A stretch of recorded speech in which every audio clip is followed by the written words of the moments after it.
Boom. We're live. Hi, everybody. Thanks for joining. Super glad to be here. And today I wanted to introduce everybody to a new friend of the SPTV community. She's someone that I've known over on TikTok for a while. So I'd like to introduce you guys to Cassie Marie. Hi. I'm so excited. Hi. I'm really glad you're here. For some of you guys, I'm Liz Gale, and this is Cassie Marie, and we have been on TikTok. We met on TikTok because we both just love cult stuff. And Cassie really impressed me. Cassie Marie really impressed me because she's very knowledgeable in cults in general. So, Thanks. yeah.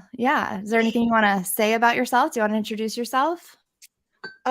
Yeah. So my name's Cassie Marie, as Liz said, and I have been doing TikTok videos for a little over a year now, just about cults and undue influence and coercive control, and a lot of like celebrity cult content and the similarities between super fandoms and celebrities. I was not raised in a cult, but I joined several cult-like groups as a young adult and watching Scientology in the aftermath and SPTV and things like that, and hearing Liz's story and other stories from former Scientologists really sparked an interest in cults for me. And it helped me learn and understand the cult-like groups that I was part of, some traumatic things that I experienced, and it helped me like on my whole deconstruction journey. So that's why I do the cult things on TikTok. Yeah. Well, and I think your story is particularly fascinating because before you, I had never heard of how do you describe a Christian psychic? Yes. Is that Yeah. the right terminology? That's how I describe it to Okay. people who have never heard about it before. They would never use that word. Oh, Like okay. psychics are very like frowned upon in those communities. They're not, you would never call yourself that, but that's exactly what we were doing. Like it was the same thing. And I feel like people understand that better than if you use the word prophetic. So they called it being prophetic or prophetic ministry.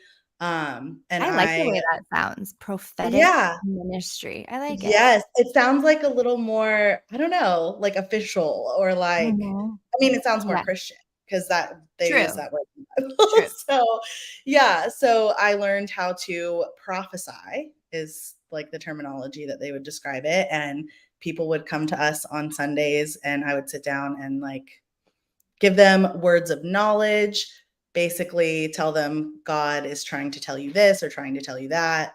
Mhm. It was crazy. Yeah. Yeah. I love that you I don't know, it's just a wild experience, and then to educate yourself in the language of it after the fact to be able to express it is pretty impressive. You know I love ya. I know. I'm so glad to get on TikTok. It's the best. I know, and, I think that's something that I've really realized that the TikTok crew and the YouTube crew are really different. They're Yeah. not always overlapping, but for people who don't know this, there is an enormous cult, um, I don't know, like, genre in TikTok. Mhm. Mhm. So you do also a lot of, not just Scientology, but you've Right. done a huge deep dive on Grant Cardone before. Mhm. And I really love, like you, the intersection of where MLMs and cults kind of overlap, because Mhm. my experience growing up in Scientology is like there was always some sort of like get rich quick scheme.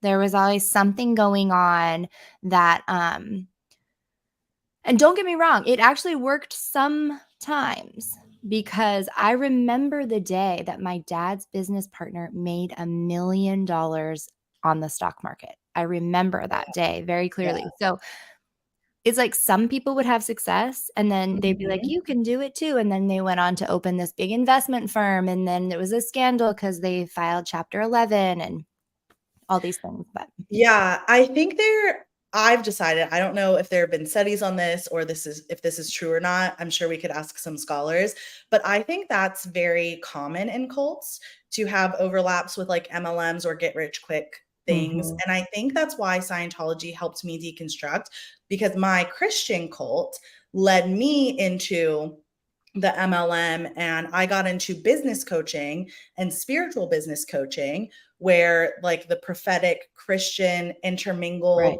with more new age spirituality. Really, the prophetic Christian stuff leans towards new age in Mhm. general. Like fundamentalist Christians thought I was in a cult. Like people told me I was in a cult all the time. So they're already kind of like on the fringes of Right. Christian. So that like led me into the like entrepreneurship and business and really pro capitalism and very like Mm, into the get rich quick things and manifesting money. And then I right. got into like the types of coaches that are helping you make 10K months and 20K months and then 100K months and Yep. things like that. And my actual like traumatic cult experience happened with a business coach, a spiritual business coach that was the same type of Christian prophetic thing that I was. Mhm. And I firmly believe that we were in the beginning stages of a cult, and she was trying Okay. to form one like in a specific place with her as the leader.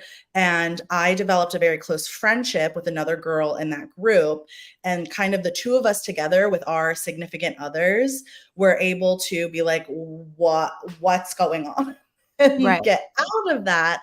But she was a malignant narcissist, very Mm. controlling. I didn't know what that was at the time. I had Mhm. no context for anything like that. So I think that's why Scientology helped me out of it so much, because there were so many overlaps. And I was like, oh, like Yep. there are words for what I'm experiencing. Other people have experienced it. And yeah. Exactly. Well, and I think I don't know, it sounds like we experience the same thing when you get out of a cult or a high control group, you do realize that they use the same net to catch us all. It's just like Hmm. getting stuck into a different bucket. Yeah. Um, well, I wanna watch a TikTok video with you. I think we Okay. both have seen it, but I wanna bring it over here to YouTube. It's very popular on TikTok right now. There is this all the things we mentioned. There is a group called Phase 2, very, very small group. Um, Mhm. I hope I can do this justice, but let's just watch this TikTok video, most of it, Yeah. and you guys can all pop over and head over to, let's see if I can figure this out real quick. Da-na-na-na-na. All right, this is you We guys did seeing it. this? You Yes, can see I see everything it. I have open? Okay. I don't know if making it big helps. Um, I can't see you anymore. This is Julie. She has been doing a deep dive on this cult called Phase 2. We're gonna watch, like, 40 seconds of her video, and then please go on TikTok. She's got a 9-part series. It took me an hour, but I figured it out. The phase 2 cult. Here's the deep dive. This is Mandy. If she looks familiar, it's because she experienced homelessness for 3 hours by choice and then made a weird TikTok about it. On there, she talks about her millionaire mentor. And that's what got me thinking that this is an MLM or a cult. I've always been interested in cults and especially how they start. And it's very rare that we see like a baby cult in its infancy. And I think that's what this is. The origin of a cult is always one person figuring out how to manipulate and dominate people. It's the people in their intimate circle that they figure out how to manipulate and dominate first. And after they get beyond a few people, they either start an MLM or a cult. She had a certain look in her eye and a certain fervor about her that was either like first week at MLM camp or I've recently joined a cult. All right, let's see. Did I stop the screen sharing? Mhm. Let's see if I can go back now if I'm smart enough to get myself where I need to be. We're just figuring it out. I know. Hi. Okay. So I find that whole deal fascinating, everything that she said. Um, it is so strange to think of Scientology in that baby phase. Like, what did that look like? Because I believe that that's the earliest phase that kind of got my grandmother. And how do you Yeah. go from a 6-person MLM promising money, money, money to a Scientology level cult. It's fascinating to me. Yeah. Fascinating. What are your thoughts on phase 2? So when I watched that first TikTok that we just watched together, it was very triggering because that's almost exactly what I went through. So we were in the group leaders like inner circle of people. She collected like just like 2 or 3 people that like maybe actually she had like 4 or 5. Okay, She super was small like, group. yeah, super, super small. She was building like very intimate connections with all of us and doing the typical like narcissistic thing. She was love bombing. She was, you know, I believed she had a direct connection to God. I believed I did too. It's not like I thought she was like a divine being. And I think part of that is what saved me from going entirely into whatever she was trying to start.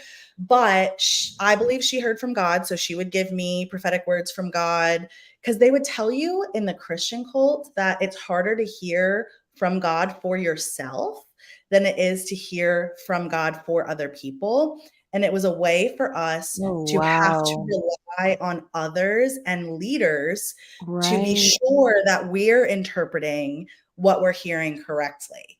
So I was already primed to look to other people to keep me in check of like hearing my own intuition or hearing from God or whatever. So she was giving me prophetic words. She was love bombing. She was doing the whole narcissist thing. And she was doing this with several people. And at one point, she had us all, most of us, go to my friend's farm stay, who she and I are best friends now because we went through this together and we left together. We probably trauma bonded through this. There's a hell of a bond. Yep. Yes. But she tried to put us all in one place and start like basically a commune. Group. Yeah. So yeah, so this was very triggering for me, and I had to like think back to that time and process it a lot. And I do think that's so interesting to think about how L. Ron Hubbard would have done that, and like how big or small was his group, and when did it go from this like tiny organic thing where he was like intimately involved with everyone to him being this like guru and people following him without that intimate connection. Because the girl that started the cult, whatever she was trying to start, she ultimately failed at it because a few of us recognized narcissistic abuse and we were like, we're done, we're out. And she actually completely stopped doing all of it and just disappeared. I've seen her trying to start again recently. So that's also been stressing. Trying to start a cult again. Well, there's that new that Netflix series, right? How to be a cult leader. She can go educate herself and then start over. I wonder if the old tricks I mean, you talked about love bombing, right? I feel like that's one of the oldest manipulation tricks in the book. And I feel like we even all sort of do it benignly to some capacity. You know, you meet somebody new, you want to like say something nice, get a good impression. But what have people said to you? Like what's the how would that approach come? Like is it God loves you so much, God wants you to do this? Is it do this for me? How does all that of work? it? Yeah. All of it. So what she would do, my vulnerability was like I was trying to find out who I was supposed to be in life. I was trying to be successful. I wanted a successful business. I wanted to make a lot of money, but I was searching for a lot of validation at the time. I had no confidence in myself and I didn't know, like, I didn't have solid beliefs and foundations. And You were she ripe for love the bombed picking. me. Yeah. Oh, I was. I really, and I was 23 years old too. Like I was young. So like she would be like, "Oh, you're so good at this part of business. You're so talented at marketing. Like if you would just see that in yourself, you would know how good you are and you would be so successful and you would have all the things that you desire if you would just recognize this or see that." And she would just constantly validate me and I'd be like, "You think I'm good at this? Am I? Think I'm talented? Really?" And like that really fed me personally. Um, and then she would try to be vulnerable. She would have a fake vulnerability herself.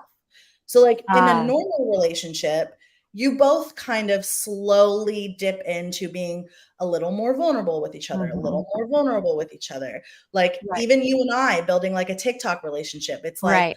first we comment on each other's videos, then we DM a little. Then we're like, hey, do you want to collab together? Then we talk on a live. And then like it's a slow give and take. Both of you are vulnerable. Right. So she would go kind of like fast and hard with her own vulnerability, which later we found out that a lot of it wasn't even real, right? So it's not even real vulnerability. She would tell stories and she would just build this like really deep intimacy that honestly made me a little uncomfortable, but I also liked it. Like I was like, oh, she trusts me. She cares about me. She, you know, she gets me. She understands me. And I had I didn't know that that was to be cautious of something like that. I didn't Because it know. feels so good, doesn't it? Those early stages of a cult. I mean, I don't know about you, but there were times that I walked out of Scientology, like after they just buttered me up or I had done some sort of, process that I didn't realize at the time, but I was like a light hypnosis. So I'm Yeah. like disassociated, but almost in like a really relieving way. And I thought that was good. So it's interesting how they can give you those feelings early on, and it's like, but they're not exactly sustainable or can't come by honestly. Yeah. Yeah. Yep, we did a lot of that as well. So like we would do prayer sessions and this was normal in the church as well. So like we would sit around and almost meditate and put ourselves into a state of hypnosis, and we would play worship music to get us into a state of like communicating with God, thinning the veil, feeling the divine or like a different presence or whatever. So we regularly did things like that as well. And that was like, you're really impressionable during that time. And that's when Really, yeah. she would be like, I see God, you know, bringing so many people to us. And we're going to teach people so many great things. So many people are going to become wealthy based on these things that we're doing and we're practicing first. And she would be like, I see Cassie doing this. I see, you know, so-and-so being this type of person. Because God is showing her this, right? Like God is showing her the vision for your life that you can't see, but you can see the vision for other people's lives. So you're basically tied into this community, like knitted together your fates. Yep. So not to take you back to you can answer this or not answer this, but like, so how did you feel then when you left? Like, you knew when you found out it was a cult or a culty, dangerous, you and this other couple with your partner. Like, do you remember? Like, what did it feel like then? I think when I realized how culty it was, I felt a little bit of relief because as things started to fall apart, I thought that I had really messed up. Like, I thought that I had done something wrong. I knew that I needed separation from this leader and that I knew she was hurting me, but I thought that I was doing it in a terrible way. I had a lot of like guilt and like shame. And so initially, when I started unpacking that, there was a lot of relief. And then, like, the more I deconstructed, the shame would come back. I felt a lot of like, how could I have believed these things? And we did online business stuff. So like sorry, I knocked my camera. I had like live videos like this or like uploaded videos of the things that I would say when I was cult and like Facebook posts. I have archives.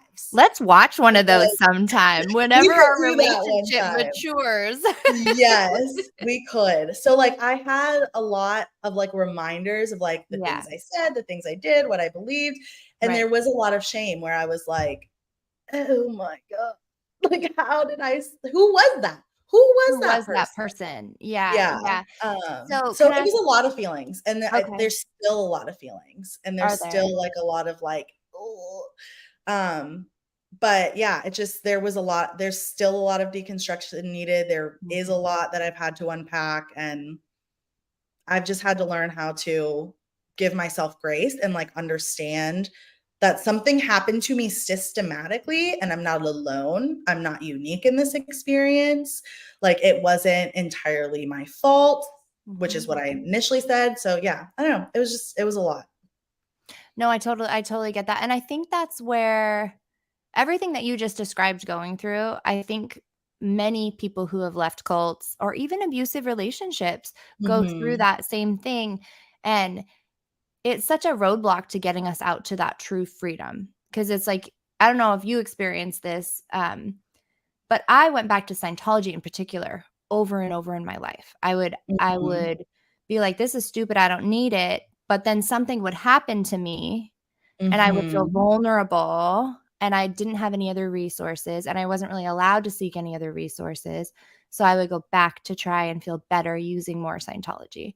Um, I just went back to Scientology, but I know lots of people when they come up against that shame or that breakage, because it feels shitty. It feels shitty to like believe Mhm. in something and then not believe in it anymore.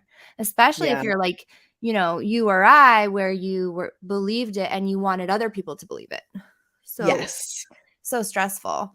Um, so I'm gonna say this to you, even though I've said it before and you don't really need to hear it, but I feel obligated that like whoever you were in that cult is okay. Like, everything Thank that happened then, like, you don't there's no shame involved. All we are humans, and we really are all susceptible, like you said, the love bombing, the vulnerability, and for some reason, I think when we start throwing money talk into the mix of religion and MLMs and cults, like promises, I just think that's a lot of people's, thing. Like that's what we all Mhm. want, right? Because money Yeah. represents so much more than just money. It might represent beauty because you're like, I can finally get that boob job or whatever. Like Yeah. that's first thing on my mind over here. Well, a little Freudian Yeah. slip coming out, but or money represents security or it Yeah. represents accomplishing your goals and dreams. Whatever it represents to you. Um, I think that money. So when I personally hear about religion and they start talking about money, I like my whole body just I can't do it. Um, Same. yeah, and it's a huge red flag for me. But I suppose there are cults that don't promise you money. You're supposed to give up your money to join them. So Right. I guess I just am much capitalistic cults is what I'm familiar with. I think yeah, like, I think that's why Scientology resonated because it Right. was the way that Scientology charges for things was really Right. similar to how business coaches charge Like for things. pay as you go and like up the levels more and Yeah, more and expensive for it's like secrets. unrealistically expensive. Right. Like, Scientology it's, like, so much money. And, like, business coaches I've paid $10,000 to work with an app like, you were talking about how you went back to Scientology a Yep. couple of times. After my terrible experience, I went back into the coaching industry because I Okay. hadn't deconstructed like, the cult aspect of it yet. I had a little bit, but I went back in and I was like, "Oh, this coach is different." So the first one, I paid a Mhm. few $1,000s to. The second Okay. one, I paid upwards of $10,000 to. Ah, yep. And she was different in a lot of ways. I don't think she was a malignant narcissist. I Mhm. think she was wrapped up in the system, Right. in a lot of ways because I think there are people with good intentions that do Mhm. terrible things, Mhm. because they're wrapped up in it too. Right. So, but I paid $10,000 and didn't get anything out of it. Like, Wow. Which is like funny because the promise was to make you rich, but you right, ended up spending. right. You would probably been very excited to have received $10,000, and instead Uh-huh. you ended up spending it. Right. I'm gonna take a couple of seconds and pull up a couple of these comments. Okay. Um, Oh, hey, number thank 5. So you. glad you're here. Cassie, it was definitely not your fault. And that is one thing that, like, I don't know about you. It's so much easier for me in a way because I can be like, I was born into a cult. Boom, not my fault. But the reality is, like, it sucked me back and back and back. So and like those Mhm. same tools. It's weird because it's almost like we're gonna make you superhuman, but we're gonna prey on the fact that you're human at the same time. Uh-huh. It's just It like, is. that's not fair. Yeah. Um, yes, and we are proud of you for finding your way out. That's for you too. Here's another one from Poet Hi Brian. Like I always say, if you can't quit, it's not legit. I love that. That's a That's really what good helps me saying. make the cult connections to my Christian cult. Because Okay. a lot of people say with Christianity, they're like, you can leave anytime. Like, you don't have to be Christian. And I'm like, Right. yeah, if you want to not ever talk to anyone in your entire community again, you can leave anytime. Yeah. Well, and Christian is such a broad term I've come to realize. Like Yeah, it is. I don't even totally understand all the factions of Christianity. Like in Mhm. the small town I live in, there are so many churches and a lot of them are Christian, but I don't completely understand the difference. I need Yeah, to learn more. yeah. Hey, children of Scientology. Oh boy, don't give me an MU. An MU in Scientology is a word you don't understand. Recidivism. All right, girl. Sure. Define recidivism. I The don't know what it tend means either. the tendency of a convicted criminal to reoffend. Oh, There, okay. that rings Yeah, true. yeah. Recidivism, especially for second and third gens, is real. The grooming and indoctrination during developmental years really works and takes a long time to dismantle. Mhm. Amen. It's Yeah. true. It really is true. And that's why, if I haven't said it before, I really do feel strongly that let me get this off the screen. It's a good comment though. We have to be forgiving of the people that leave the cults. Like we Mhm. have to, I think that as a population, especially in the United States, we're really starting to understand reactive abuse. I think like the narcissist conversation has been happening on a big Mhm. level. It's probably too far where you like don't like the guy at the grocery store, not you, but anybody's like, I don't like that guy. They're a Yeah. narcissist. It's Yeah. like actually narcissism it's like a clinical term. You actually have to check several boxes in order to be a Mhm. true Oh, narcissist. right. But there are narcissistic tendencies.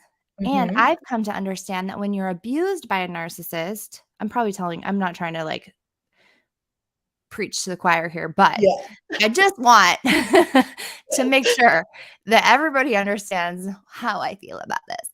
That's why we're here. We have Yeah, opinions and we're exactly. talking. Exactly. I don't know, it's just like you're not the same person when you're in that cult, in that group. And once you're Mhm. able to be somebody else, it's like I think as humans, we have to be held accountable for our actions, but we have to have a way to make those actions up. Yeah. And like I some things you can never forgive. And I totally understand that. If somebody had harmed somebody I loved, I'm not like, "Oh, you have to give them a way to make it better." But the urge to want to make it better, the urge to admit that you've done something wrong and try to do something positive, I Mhm. really, really, really, really admire. I think it's just, I agree. it's really the only way, actually. Like, if you try and get out of a cult and do it all on your own and, like, not help anybody or connect with anybody, I don't see that being successful. Yeah. You I have to agree. give and take, yeah. Anyway, Yeah, I was just gonna soapbox. say that I noticed that a lot on TikTok. I think, like, there's a little bit happening in the cult world of that, where, like, Mhm. narcissist, how you were saying, is a term, and now people think that, like, everyone at the guy at the grocery store is a narcissist, Right. but it's more complicated than that. When I'm critical of cult members, and I'm really only critical of celebrity cult members, like, Okay. I'm never critical of I don't talk about people that aren't public. Like, I would never bring up somebody's, like, life Yeah. story that's not Like, already, like "Stupid Sally. Ha ha, she believes Yeah! in a cult." No. Yes, like, every No. Yeah. situation is so nuanced, but I notice when I'm critical of people who are in or who have left, people get really angry. Ah, And I think we all need grace. We all right. need to be very forgiving of people who left, like you were saying in the beginning. Like, all of that is important, and if you're leaving these shitty situations and you're unpacking it for yourself and you've harmed people along the way and you're not willing to acknowledge any of that, are you really deconstructing? Like, are you really leaving? Oh, you're over there. Are you actually healing? Like, there's nuance and there's like, Yes. it's complicated conversations that you and I are very, like kind-natured, I think. Not that I want to, brag on myself and call myself kind-natured, but nice. like, we're gentle and like we tend to like be very forgiving and all of that stuff. And I think that's important in this conversation. And it's so much more complicated than that. And people deserve to be criticized a bit. I know. Well, and the accountability, but isn't that part of healing? Like if you were, say, recovery from drugs or alcohol in like a 12-step program, there is a step for acknowledging what you've done and making it like amends. Now, I get weird about the word amends sometimes because that is also used in Scientology. But the theory of it is like, you make up for what you did. Again, I think some things like, do you think, and we should talk about Danny Masterson here in a minute because Lord knows. But like him, for example, I'm going to use him because I don't know. I'm wavering. My emotions have been wavering on him, but like I feel compassion for anybody who's locked in a prison system because I don't really think that that's going to fix anything anyway. And I just, I don't like the idea of people being locked up. I understand they're really bad people and I get it. And I understand where we're at today. But like privatized prisons, all that crap just feels really icky to me. So I have found myself having some compassion for Danny Masterson. And I find myself saying like, what if he spent the rest of his life trying to make up for it? And then I think of Jane Doe's and I think, but there's nothing you can do. Yeah. there's no fix for the kind of pain that, so it just does, it feels really complicated, but at the same time, I don't want to condemn human beings to like failure. So leaving it culturally hard. The ex-Scientology community has experienced a lot of turmoil, I suppose I could say, because there are so many different people at different stages of healing, who got in at different stages of their lives, and it's really interesting to have a community that wants to be supportive, but also wants to be like right. And then now you got, again, some money maybe in the mix, like people are monetizing and this and that, and it gets really complicated. I think that's good though. It is. Well, it keeps people in check. It does keep people in check because like you said, who am I to say what the work is? Like everybody has to decide what their own work to get out of cult-like thinking and healing is. And it's not up to me to decide what somebody else should do, obviously. Like that's why you left a cult, so you could decide these things for yourself. Right. But I personally have little check boxes in my mind that help me kind of assess. I want to say assess and not judge. Yes. Where someone's at. Like when I hear a fellow ex-Scientologist in particular has done therapy or counseling, like in my mind, I know that means that they've overcome certain mental hurdles to access this because, it's frowned upon. And then there's a bunch of people too who leave Scientology's main group, but then they become independent Scientologists. And so they kind of hold on to some of that tech. So it's just fascinating. It's a fascinating world out here. And then to navigate it like somebody like me, where I want to honor everybody's healing and I want to honor everybody's voice is really challenging because, some people are really, really angry and that's fine. They have a right to be. And then some people, and then they're not thrilled that I'm in a compassionate zone or I'm laughing at something because I'm just at that point in my healing where I'm like, it's freaking ridiculous. Like it's so dumb, but they're triggered by it. And so it's really tricky to navigate. It is. All of the X world, which I think is really great to have conversations with you because we don't have the exact same triggers. We can kind of talk about it a little bit. Yeah, no, so that happens in like the Christian cult realm too.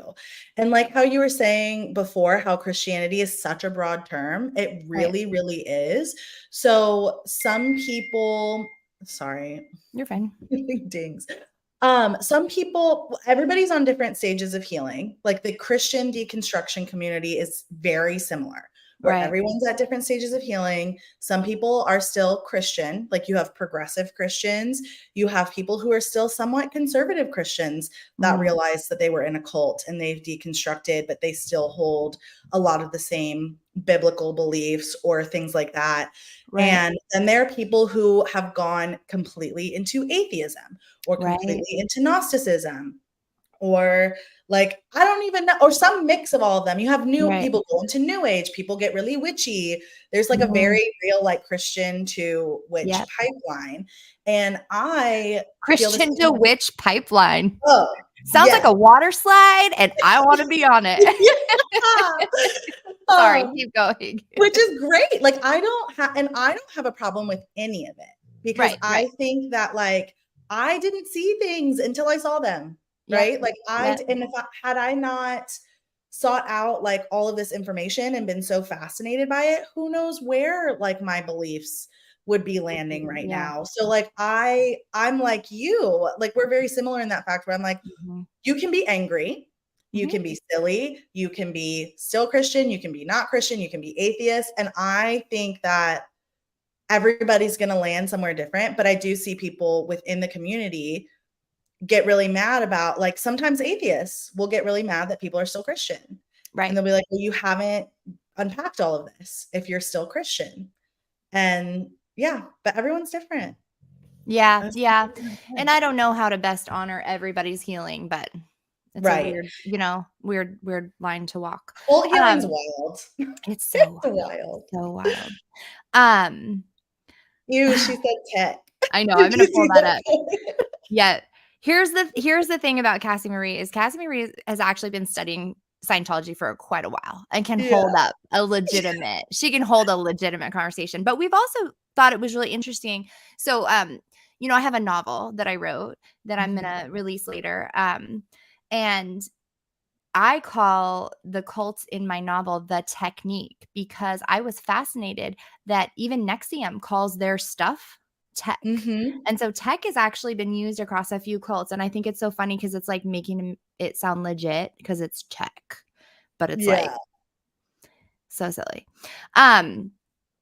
Before I want to talk about two things with you in particular, right? Because we do talk about Scientology a lot.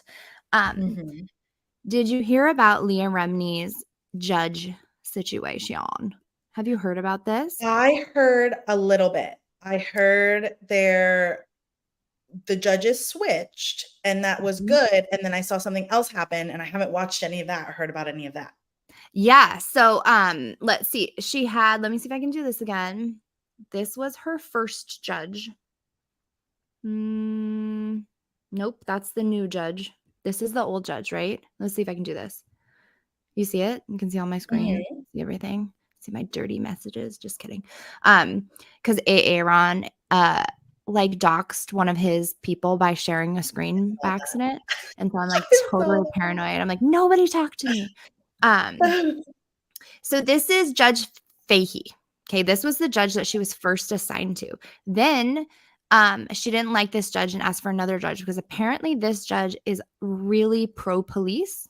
And in her case, there's not a ton of hard evidence against the police. It's going to have to be someone who has like an open mind, understanding that police are not perfect. So then they assigned her to this lady, Shepard.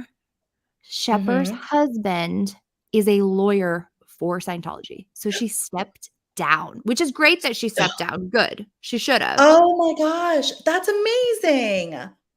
Isn't that amazing that she recused herself? Like no one asked her to? I don't think anybody asked her to. I might be wrong about that, but I'm pretty sure. So now, from what I understand, like at this moment, she doesn't really have a judge. Interesting. And I'm sure it seems like it's pretty subjective. Like I don't know. It's such a bizarre thing. But ever since she filed her lawsuit, like the attacks against Scientologists and SPTV creators has gone through the roof. Has it? Yes. Well, Mike Okay. Rinder, go ahead. I was going to say that people on TikTok all the time comment on my stuff and they'll be like, be careful about Scientology, because I make so much Scientology content. Like, You do. And she has so much. 80,000 followers on TikTok Yeah. and growing by the every Yes. time I look. And people are like, has Scientology ever done anything to you? Be careful. And never. I've never, I mean, Right. we all know that like maybe I have, and I just didn't know because they were so like sneaky about it. And I'm pretty oblivious sometimes. So like, who knows? But I'm convinced that Scientology doesn't know how to navigate TikTok. I think so too, because I think they're too old. Yeah, no, I think you're right, because I've been making videos over there for like a year and a half. And I have not nothing. received anything. Oh, did you see this? I've been totally neglecting TikTok. I didn't make a video. I don't know if you saw this. I'm going to show you one more thing. Okay. Look at this joy I got yesterday or the day before yesterday. Can you see this? Just the email. This is email I got. Subject. Think of your mother. You're better than this. And I don't know if it's anonymous mail. You can just send an anonymous email, which is funny because a few people did after this and they were like, screw Scientology. And it made me laugh and it cheered me up. But this is my third live ever here, which is I'm sure people can tell. How do I stop sharing my screen? Hold on. Because I'm sick of this email. Get it out of here. If I close it, is it gone? Okay. So, and I just got over here. So I think you're right. I think they don't understand TikTok, and that's great. Like that's Scientology, don't worry. Scientology, let's tell. What do you think would happen if Scientology started promoting themselves on TikTok? Like they're like, hey, it's me, Scientology. Like the way Phase 2 does. If they came out and they're like, do you want to 10x your statistics? Do you want to? I guess Grant Cardone does that. They would get run out of town. They would get TikTok slaughtered. They would be absolutely annihilated. They would run home crying. I almost want them to try it, to be honest with you. Because Me too, because honestly, that would be hilarious. The comments would be so funny. We could make so many YouTube videos of TikTok comments on Scientology videos. So many. And I think it should give people actually like a warm and fuzzy feeling, because it is true that the demographic on TikTok is younger, just in general. And like they are not having Scientology. Okay. No. The general 20, like let's say 17, if they've heard of Scientology, like correct me if you think I'm wrong. This is just my own statistic I'm pulling out of my ass that I think based on my last year on TikTok.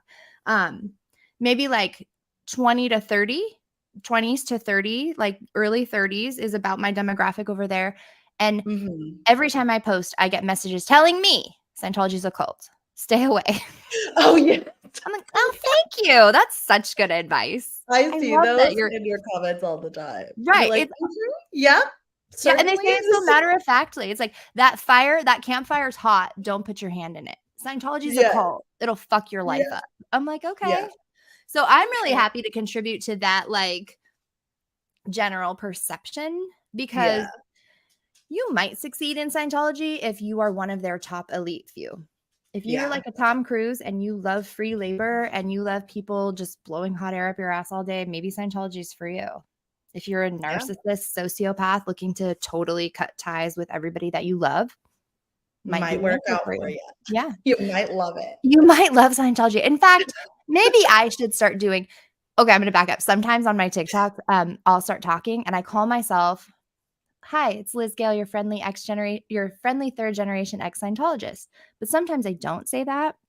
And I just dive into Scientology and people think I'm a Scientologist. So they're like, I thought you were promoting Scientology. And I'm like, hey, did you know this fun fact about Scientology? And they're like, fuck this lady. And then I'm like, it's a cult. And they're like, oh, thank God. How can we get somebody from OSA to get on TikTok and try to post Scientology content? Because that would just be the best day for everyone. We should just start calling them out. Well, I have a friend who did have to block a Scientology. It's very hard to tell on TikTok what's a legitimate Scientology channel, because none of them have more than like 100 followers. Yeah. So it's hard to tell if it's someone just like making a joke, like creating an account and then posting like, hey, whatever. Mhm. Or it's really Scientology and they can only come up with 200 followers, which I guarantee if it is Scientology, everybody watching that is like watching for the train wreck. Oh yeah. Yeah. Oh yeah. So, in fact, I want to show you. Thank you, Groupon. I don't know if anybody else does this, but I just like scroll Groupon, like it's social That's media, amazing. and then put stuff in my cart and then talk myself out of buying it. But look what I got. I want to show you this. Cassie Marie I think I sent you a copy of my manuscript like before I even sent it to the editor. Like she knows. I was so honored. And you read it on Clearwater Beach. Look at this big poster. Oh my God. Isn't that cute? I'm gonna put it up on my like wall, or if I ever get around to doing a book signing, I don't know. You have to. Yeah, and thanks. And actually, I have a double quote here. There's a typo on this, and I fixed it. It's fixed already, but I printed the one with the typo because I don't know. Cute. I just want to remember that like it worked. That that it was a process. I don't know. I like the little imperfections. It just I love that. I don't know. I It's like an love inside the joke book with art myself. too. Like I know she did amazingly, which is so funny because the girl who does this, she's not really. I'm gonna do a live with her tomorrow, and we're gonna whatever. I keep asking her, I'm like, do you want me to promote you as a book cover creator? She's like, I don't know. I don't know if I've got time anymore. And I'm like, everybody loves the book cover. Everybody is going to want you. And think about this. We were brainstorming last night. I am going to do at least one more of these. And it's going to be Confessions of an Ex-Scientologist instead of Pothead, a mom. I'm going to do a whole thing about parenting in Scientology, birthing, all that stuff. I'm going to write. Yeah. So, you know what we have to talk about sometime? Get ready, I don't know if you want to get to other stuff on this live, but I have questions for you about the Cardones and like how they parent. I don't know a ton about it. Huh? I don't know a ton about it. Well, if they follow Scientology, what's your question? Let's talk about it. So, well, okay. So I think we'll do this another time. I'll save some of the videos that she makes because from what I've heard from you and from what I know about Scientology parenting, some of it is spot on and some of it seems like a huge deviation. And I just want to like watch them with you and be like, how do you feel about Elena Cardone saying blah, blah, blah like, about her kids? Well, the one thing I know that they do is they have them speak on stage a lot. And they I've seen a couple of those clips. Yeah, social media, and it bothers me. I know. Well, it bothers me too. I've heard the little girl. What's the little girl's name? Elena?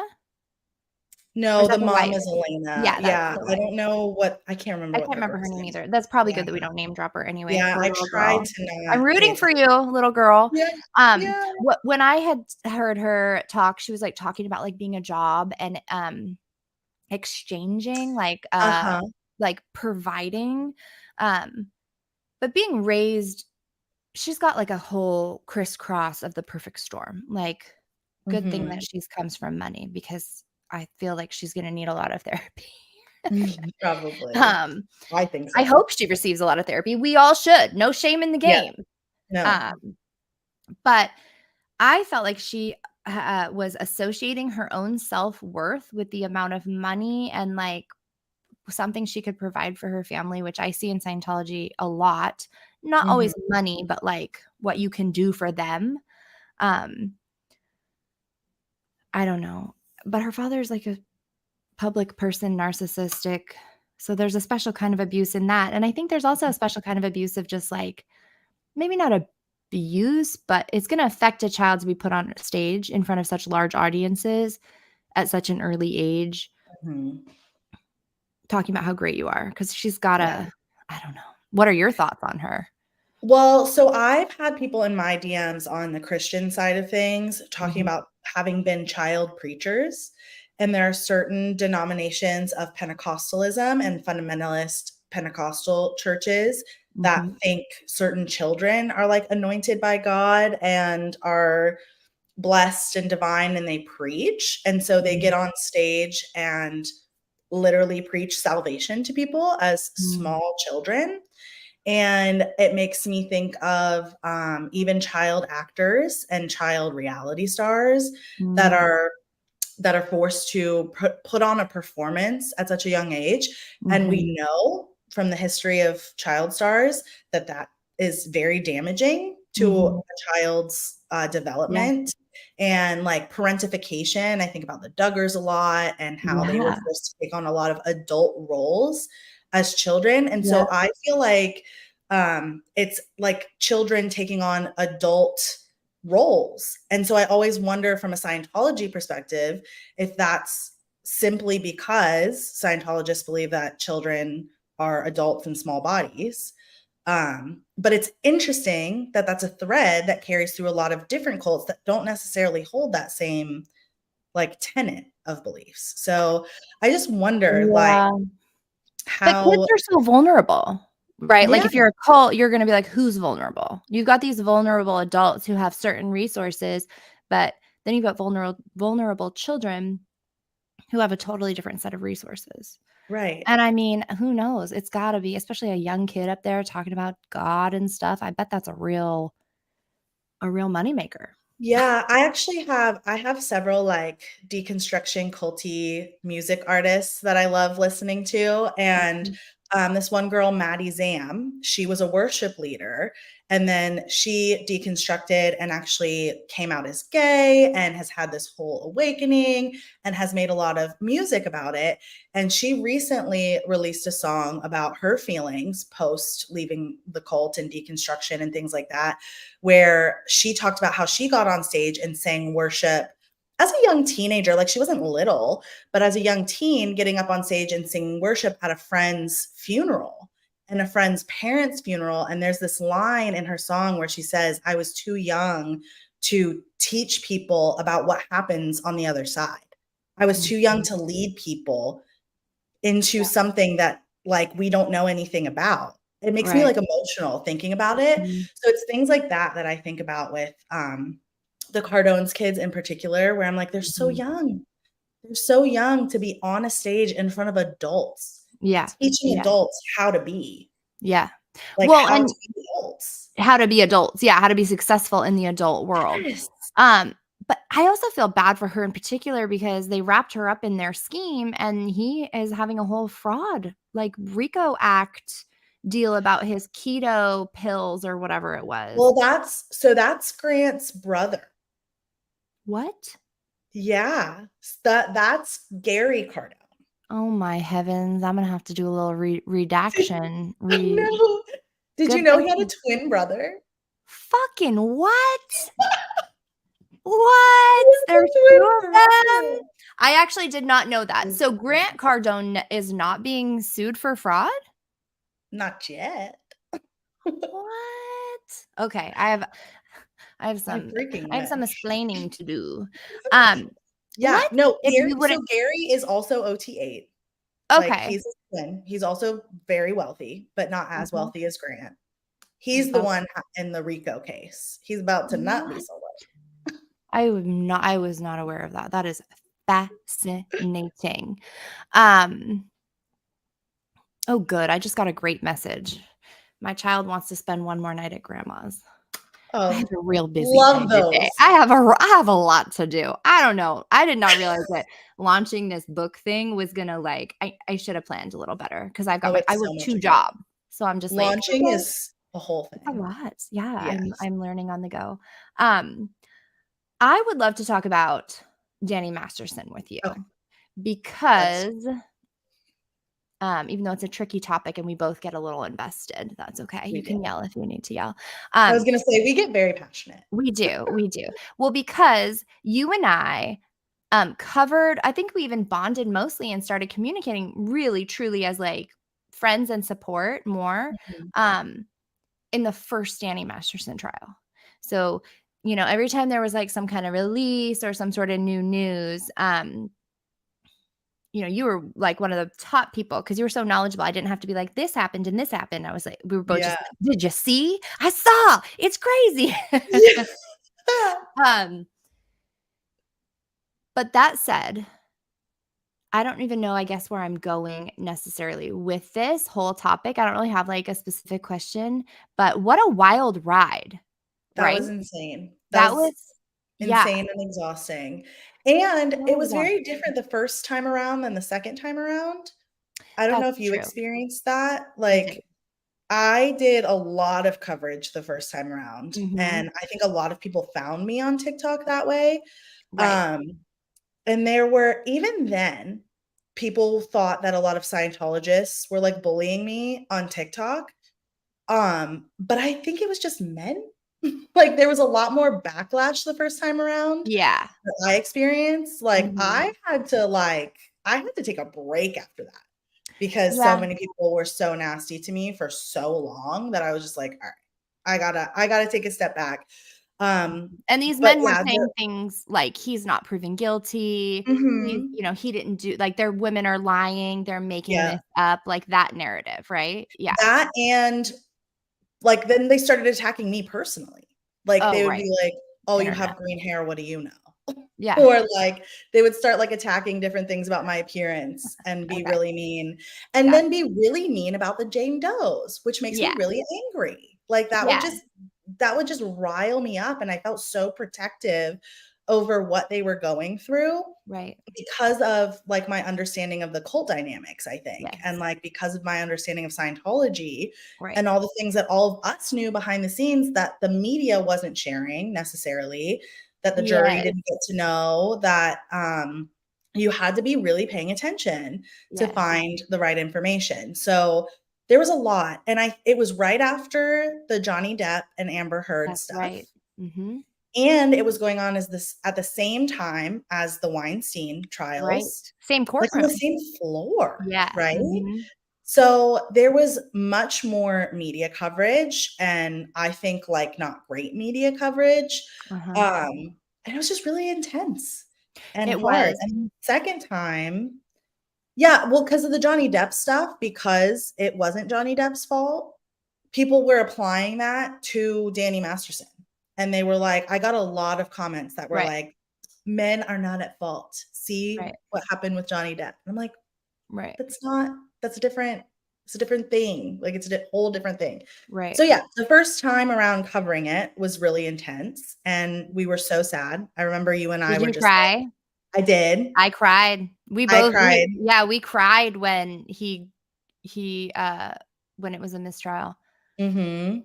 Isn't that funny? I was pretty yeah, I was invested. I also felt very protective of the Jane Does, Mhm. like, almost Yeah. like they were, like, a representation, like, they were, like, at the top of some sort of pyramid that, like, represented so many people that had, like, systematic sexual abuse within not just Yeah. Scientology, but, like, anywhere where a celebrity coerced you or someone lied or covered it up, like, it just yeah. Mhm. And I Yeah. know as a creator, I think you did this too, correct me if I'm wrong, in the first trial, all of the witness testimony was new. So we were just finding out the Mhm. real like, what actually happened to the Jane Does behind closed Yes. doors, which was extremely traumatic, very hard to hear. Oh, I couldn't I yeah, I cried a Yeah, lot just reading their testimony. right, it was reading too, we didn't even hear them Right? speak it themselves. Um, Mhm. and then a lot of in the second trial, I very much was like, "We know what happened to them," and I didn't read through that again, and I think that kind of helped Same, me. same. I couldn't do Yeah. it. Um, Question for you. Like, did you go into the trial already believing he was guilty? Or was there a moment for you that it like because I think we're both pretty compassionate. We're not like out to just ruin somebody's life and reputation Right. for no reason. Like I would have to totally believe someone was guilty before I would say, I think they're guilty. Was there a moment for you? So, I don't know if there was necessarily a moment. The way where I'm at in my healing journey Mhm. and my deconstruction is I'm very much at a believe victims stage. Okay. Where I think I did kind of go into it like, if I'm being completely honest about my biases and how I feel, I Mhm. think I went into it believing he was guilty, Okay. but I also am at a place where I need a lot of evidence for things. Right. So I'm like, "Okay, I believe you. Why is he guilty? Why Mhm. why am I backing you up in this? Like, Mhm. why am I feeling this pull to really believe you?" I had read a lot of Jane Doe 3's, story with her and her husband beforehand, before the trial, because they had spoken to Tony Ortega before, and I have friends who like knew of his bands and things like that sent me to read all about them. So I had read about that, and I already was like, something is not right. Right. And I'm always willing to question and be proven wrong. And I'm not a court of law. So I still believe in our justice system, and I still believe innocent until proven guilty. I believe all of that. Right. But I also, in my opinion, like, I don't want to put people away who are innocent, but just my starting point for things that have to do with cults at all, like abuse or sexual abuse or anything like that. Right. I always think the person is guilty, because I think why would a person go through what the Jane Does are going through? Right. For years and years. If something didn't happen. Something. Now, I was watching the first one, really wanting to hear both sides. Like, I really wanted to hear, like, because it could be, I don't know, like, even though I believe them, is it actually criminal? Is it actually, can they actually prosecute? Like, it's just so nuanced and so complicated. Right. But he never took the stand either. Right. Yeah. Like, so like, you don't, I don't even know. Yeah. Right. So just the evidence that was presented and what was presented behind the scenes that we knew about that couldn't be shown to the jury, but was in other court documents. Right. I think that stuff really, really solidified it for me, because there was a lot. I mean, all of the Scientology documents that they talked about that they wouldn't let anybody see. Yeah. Well, that's why a lot of people. Oh, go ahead. I was going to say, just that there were so many similar corroborating stories that were being charged and not charged. Right. That was something that I really look for, because also, in our society, we like to think that, a ton of women might get together to do this big lie and jump in and to get the money. You're not going to find that many women to agree to a similar enough story that's not exactly the same and put themselves through that ridicule. Like, you might get one person, like you might get an Amber Heard here and there, right? But you're not going to be pretty obvious over time, right? It's not like a decade of just complaining at home. They would have been, seeking more. And then the things that people were saying that made them think that he was innocent were so easily disproved. Right. That I was like, no, there's no way. There's no way. He's a really good actor, though, Cassie Marie.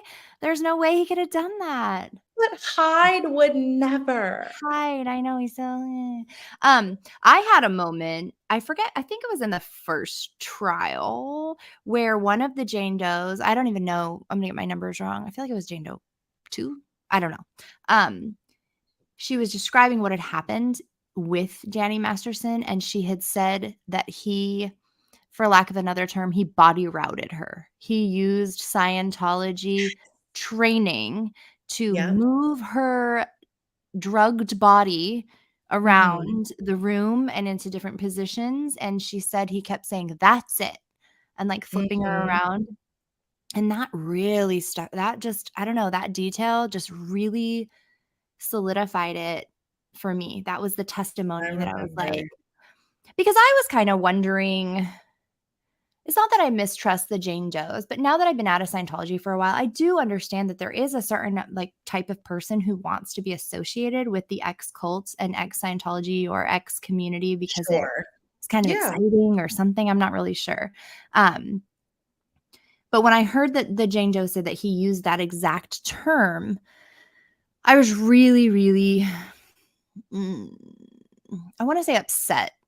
I guess that's not quite the right word. It just really changed my thinking because it did solidify from maybe he didn't know what he was doing. Maybe he was raised wrong and he thinks that like some sort of forcible, like, it was just like a little rough and she didn't really get it or whatever. And sue me for having these thoughts about a victim early on. I didn't know, these are all the things that might happen. Yeah.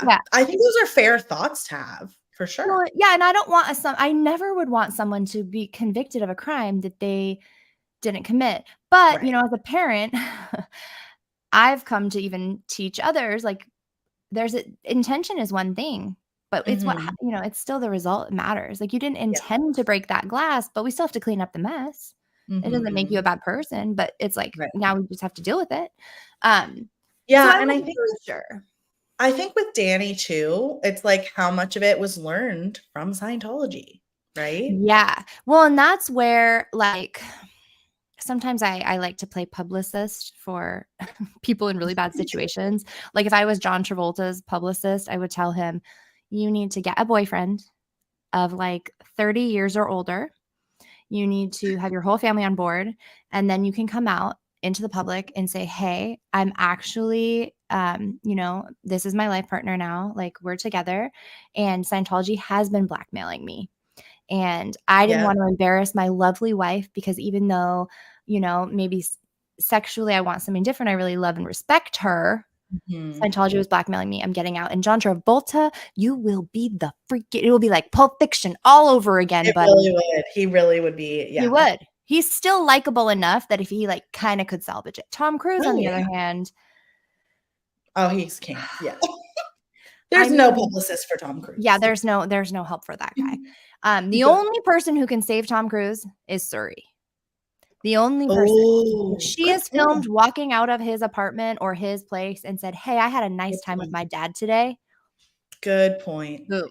See, I'm telling you, I was born to be a freaking publicist. You I really was. were. So, Danny Masterson, let me save your life and career here, buddy. Yeah. The dog's trying to get in my door, and it's a door handle that goes like this, so he can He can do it. He may arrive. If I was his publicist, again, I don't even know why I think this way. He should turn on Scientology. I believe they have a grand jury investigation. He Oh. should go to Scientology. He should go to the DA or whoever the frick's FBI, whoever's running this thing, and he should say, "Listen, I've come to realize I was raised in a cult. I've come to realize that I became an abuser based on what I was taught to do." I mean, it might be bullshit, right? I mean, let's be real. A Right. publicist is going to tell you to speak bullshit. I'm not saying that he's going to be a good person. I'm just a magnificent Hollywood manipulator in my own mind. So, and then spend the rest of his life and every freaking waking hour and cent he has advocating for 2 other men about consent. That's Yeah. it. That's it. I That's the agree. program I would write for him. And then maybe by the time he's 100 years old, somebody might glance his way and not say you're a total piece of shit. Yeah. I agree. I completely agree. And I think some of that also solidified it for me, where it was like, I've heard Aaron talk about like Danny not, or Aaron and Mark even talking about Danny as a second gen not being super invested in Scientology. Like he didn't like do a ton of auditing, or he wasn't really focused on going up the bridge, and he wasn't, you know what I mean? Like they talked about it as if he wasn't like super into it. And so there's a point where I'm like, you're facing jail Life. time for the rest of your life. Yeah, how much do Why you would you not Yeah. start trying to explain some things here, buddy? I Like, know. why would you not start trying to look at this from a different angle? And I think that's another thing that I was just like, well, if he had malicious intent and he's guilty and he thinks he's above all of this, he probably wouldn't turn on Scientology. So I know. That's probably the case. I'm probably yeah. giving this person so much more credit than he deserves, which No, I don't think one you're giving day him I'll credit. grow out of this. One day I'll be I a think cold, heartless bitch. I'll work on it. I'll get I there. think it's important to think through different scenarios like this. I think it's a good exercise for people because it like the truth is we don't know. We don't know. There could, I don't know, Scientology could have something on Danny Masterson where he really, really feels like he can't come out. Like if I think about the time when I was in my culty situation, like I could have been convinced that I was doing something unforgivable, and that if the cult leader that I was being manipulated by told me she was going to tell everybody, I could be convinced that that was an unforgivable offense and do whatever she asked. You know, like there's a version of myself that I I would have done something like that. So we don't know.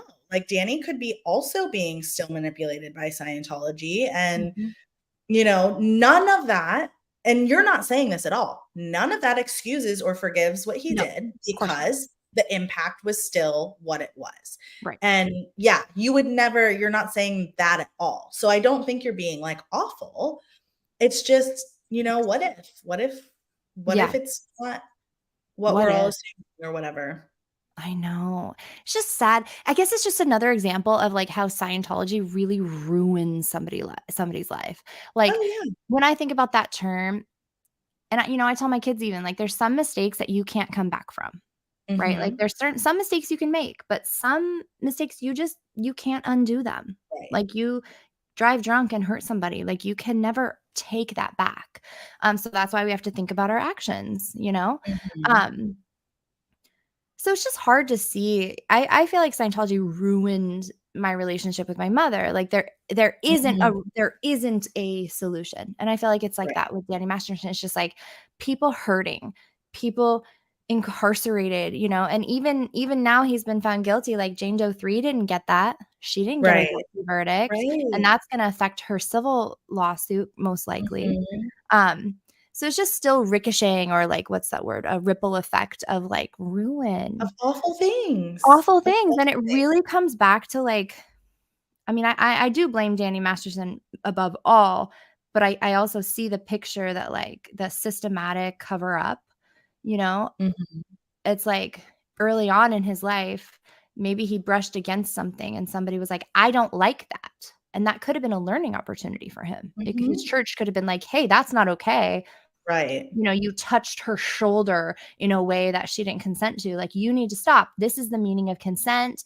This is what people, Right. how we respect members in our group. Like, we don't hurt each other. We don't physically drug each other. I love this Right. conversation. I feel like it's the conversation I had to have with my 3-year-old. Hey, buddy, like, we don't pee on the TV. It's like that. Yeah. Like, hey, dude, like, we don't touch people's body that don't want to be touched. Like, Mhm. that's just not how it goes. And, I have an older son. It also like, sure is not consent. Like if Right. she's not into it, don't That's bother. not.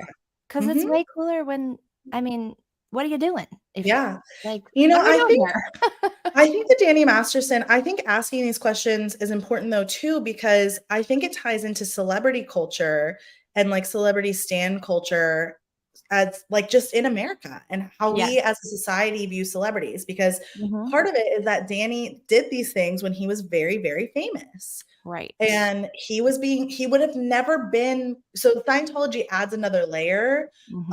of his church backing up Mhm. society elevating him. So he Mhm. would have never been questioned. Like True. he would have never been corrected, because he's True. doing everything right, because he's seeing success. Right. That happens in like the business coaching industry a lot too, where like the people making the most money get away with the most things because Right. they must be doing something right, because they're seeing all of this success. Yep. And celebrities do the same thing and behave the Yes. same way. And Mhm. we see this in celebrity cases. Anytime anyone accuses a celebrity of assaulting them, they get similar backlash. And a lot of it is because these celebrities were never taught that they are not the best. They are not God's gift or Xenu's gift or L. Ron Hubbard's gift to the world or whatever. Xenu's Uh, gift to the world. I'm not even thinking t-shirts. I'm thinking baby onesies. oh my gosh. That would be hilarious. That would be so funny. I actually made something that I'm going to tell you about at some point on this live. Oh, But sure. Yeah. but I also hope that the Danny Masterson thing sets a precedent for people in churches Yes. who were abused by pastors, who Mhm. there are records of it in the churches as well. Mhm. Like Christianity has the same problem. Same They have shit. the same Yeah. exact issue. Yeah. They have the same thing where women don't come forward for years and years and years. Right. And it's not until they're out of it and they deconstruct and they Mhm. realize what happened to them that they even want to seek justice. And people ask, why did it take so long for you to come forward? Why didn't you tell Mhm. anyone this or that?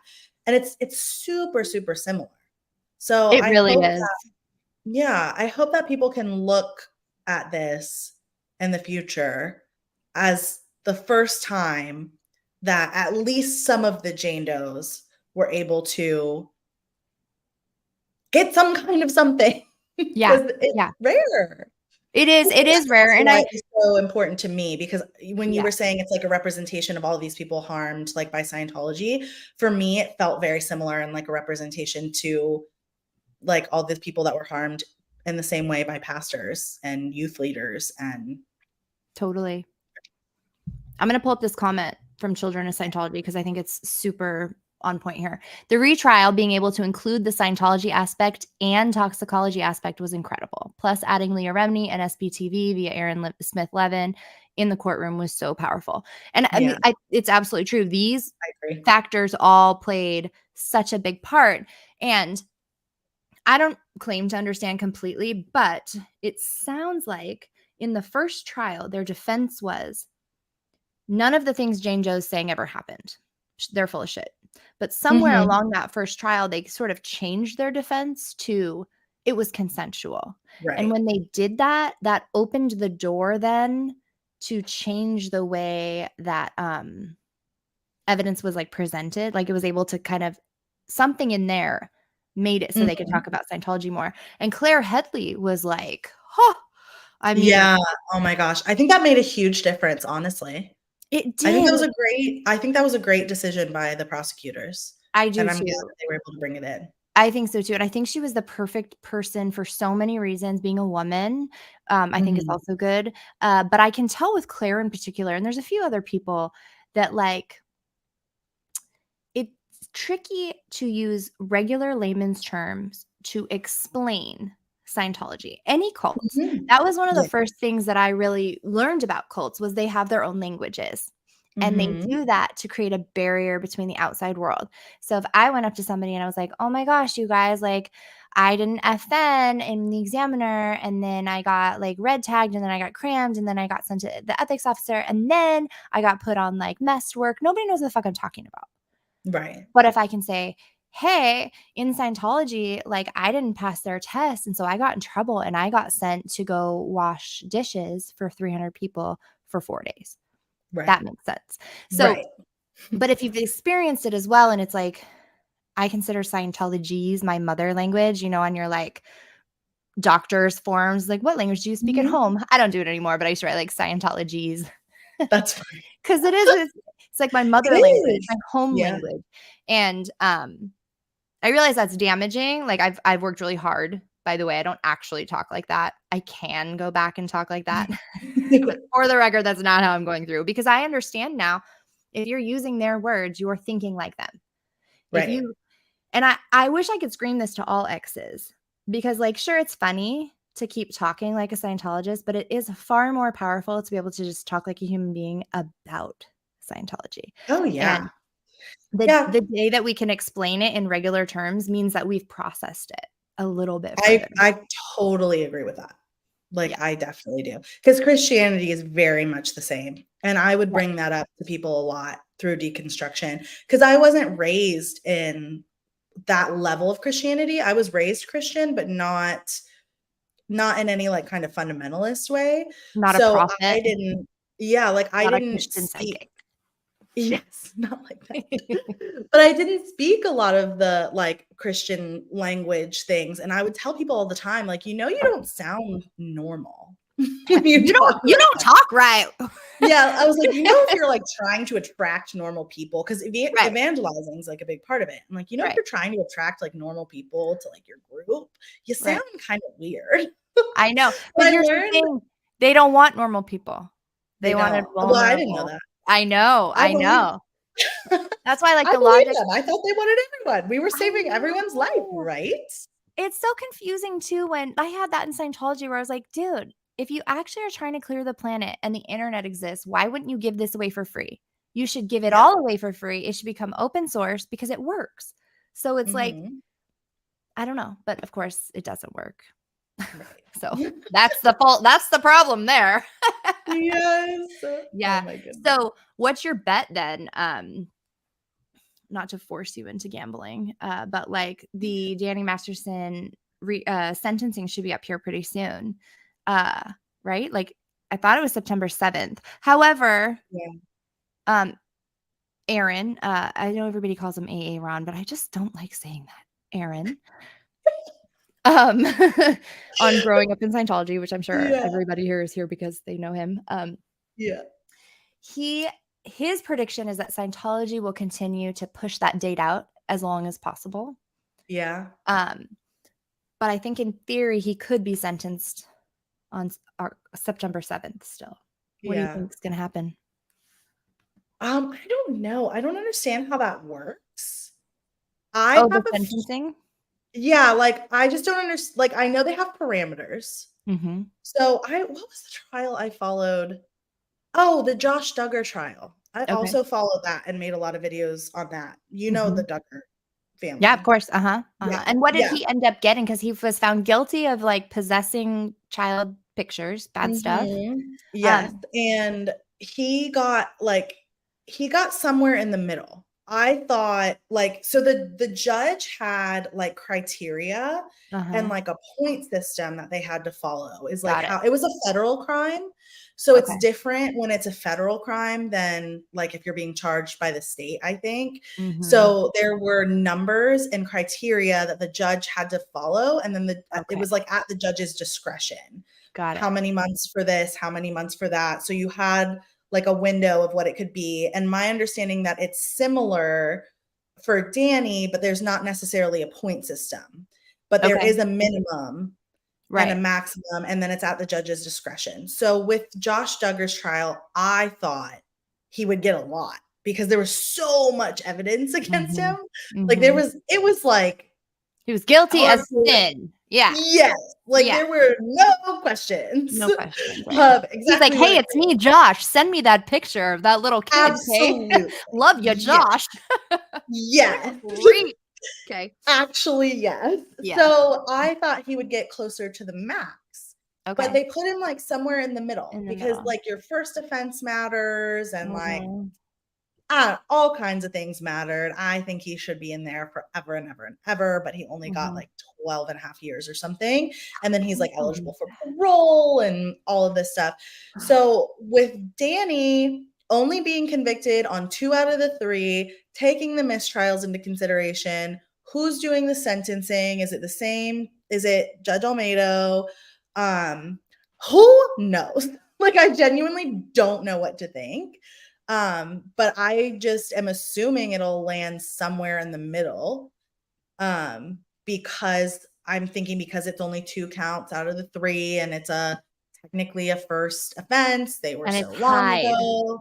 Yeah, like I don't think they're gonna like hit him with the max. You don't think so? Know? From what I understood though, each count he was found guilty for was 30 to life. Yeah. So is sick. I don't know. Is 60 years the minimum? Okay. People I don't know. On my TikTok said likely.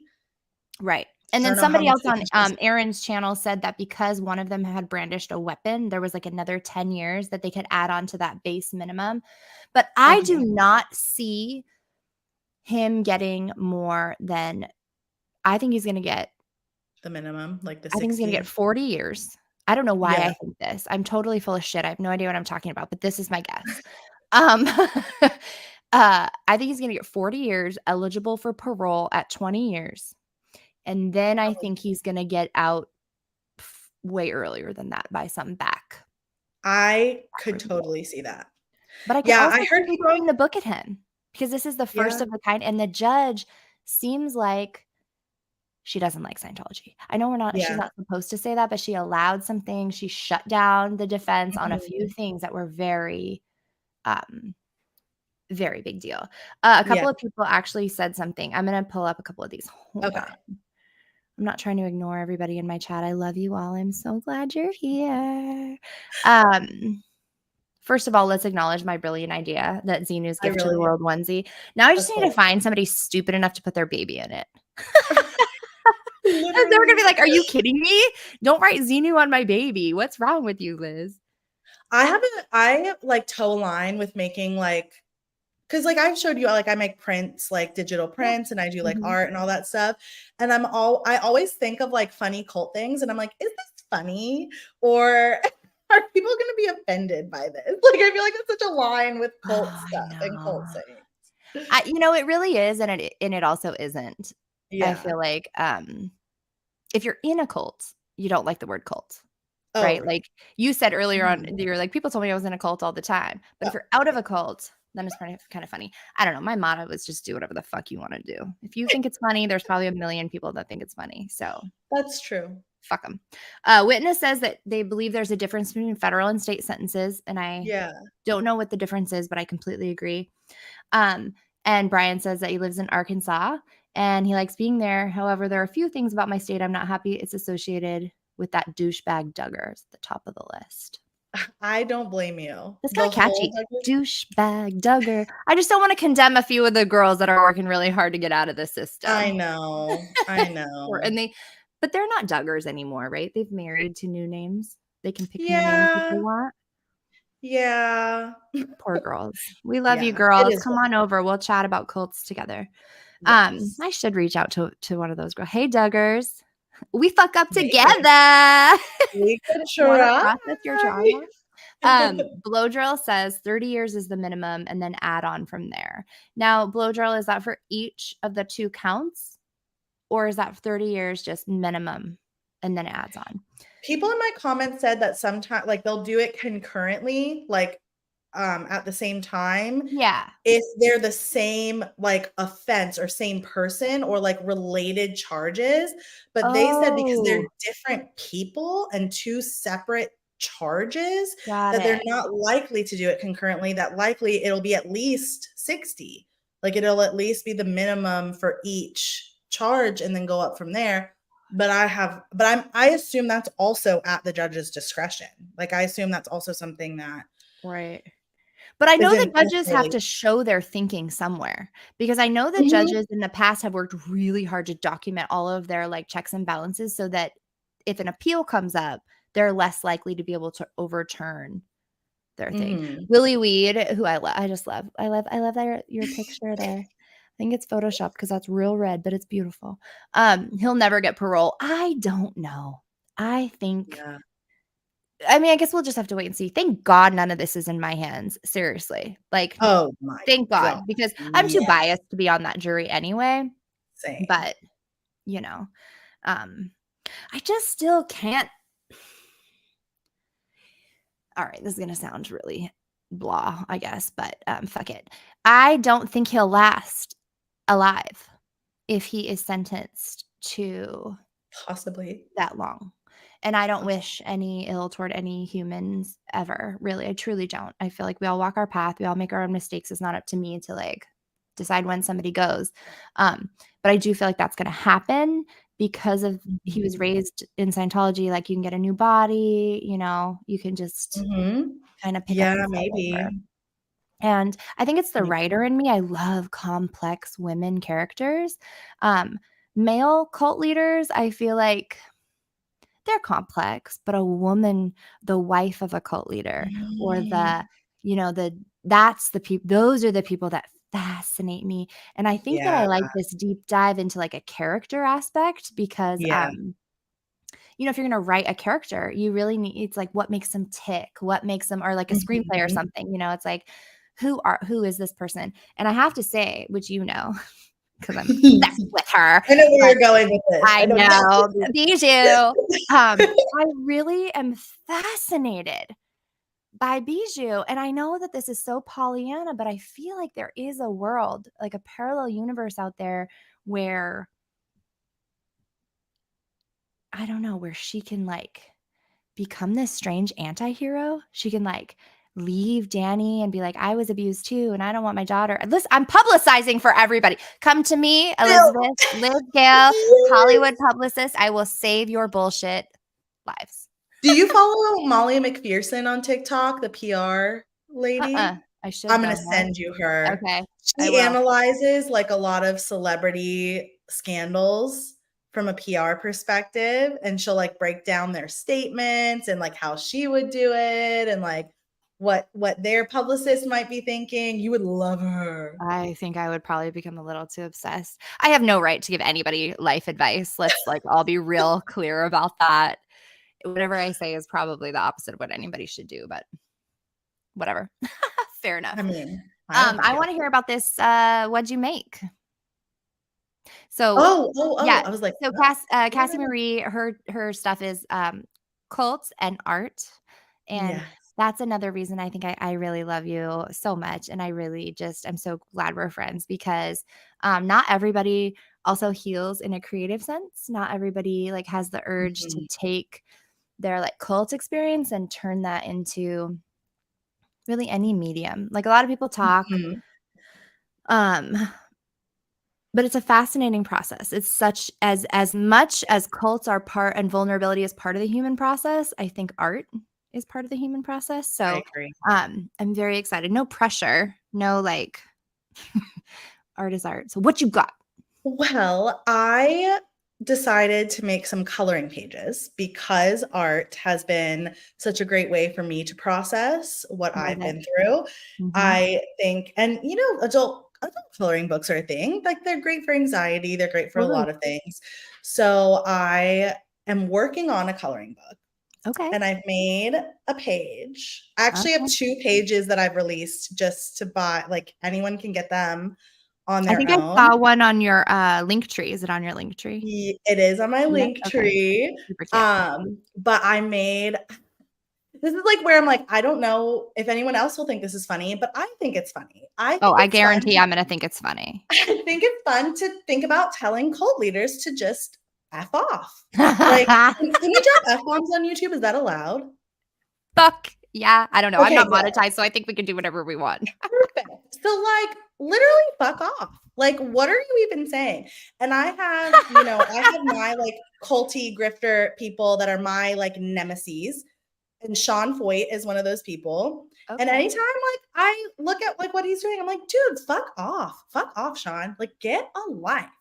So for SPTV, one of the coloring pages is fuck off, David. Like, where is Shelly? What are you doing? Why are you still here? Fuck all the way off. So I have a cute little coloring page. If anyone wants it, they're cute little mushrooms with smiley faces and just little things you can doodle and color in. And I made it so if people use Procreate or have iPads, they can pull it up in their Procreate and color it in Procreate. Oh, clever. Or there's like a print quality PDF. Okay. So you can just print it off at home. You can print it off on watercolor paper. Ooh. You can do whatever. And you can just doodle your little heart away while you're like, fuck off, David. I love it. Well, do you want me to publicize for you? Here we go. I feel like this is what you should do, Cassie Marie. Do it. We should have a coloring contest. Did you ever enter those in when you were little? Like at the feed store or whatever, they'd have like these. I was raised in the country. At the feed store, they'd have these like little I don't know, like a chick on Easter, and you would take it home and color it and then bring it back, and they'd like put it up on the wall, and then you'd get like a little ribbon or candy bar or something. That's genius. We should do that, or you should do that, and then have people, if they can send you the file if they do it on their tablet, or they can just snap a picture. That's you could do a giveaway. That'd be fun. I would love that. Yeah. I'm going to make a whole coloring book, and I'm really excited about it. But yeah, so there'll be all different cults, all different cult leaders, all different grifters. There'll be a fuck off Grant, because Grant Cardone can fuck off. Grant. It's fantastic. I'll probably throw Elena in there too, honestly, because she's been making me mad recently too.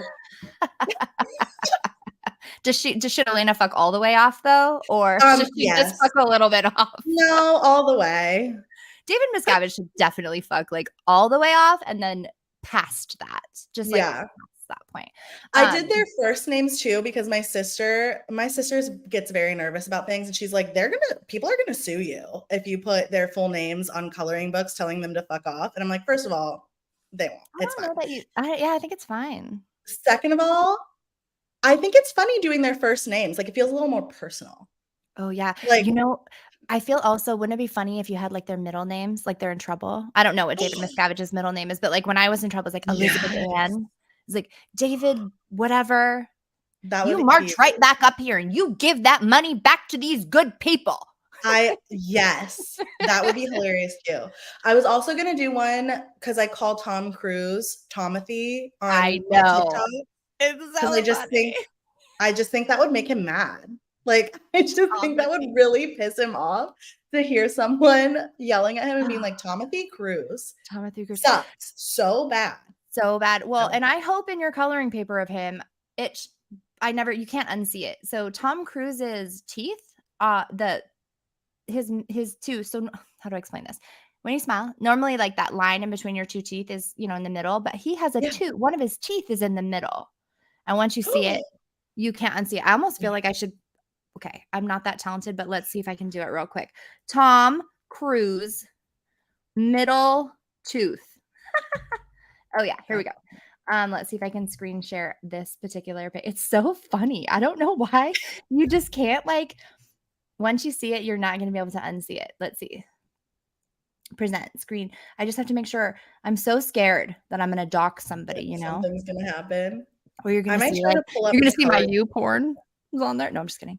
Can you can you see this here? Yes. And there's so many because it's super popular. Here, let's this one. His middle tooth is his tooth is in the once you see it, you can't unsee it. So I think it's fine. Teeth don't have to be perfect. It's just, it's Tom Cruise. So That's hilarious. I could put a smile with a line down it. With Tomothy. Yes. Tomothy. What's Tom Cruise's middle name? Let's find out. Let's find out and then let's talk shit. What's Tom Cruise's middle name? Siri doesn't know. Is this a mystery? What? Is this a mystery? Siri, stop Somebody playing has like to know. What's Tom Cruise's middle name? Nothing. It just says Tom Cruise. Weird.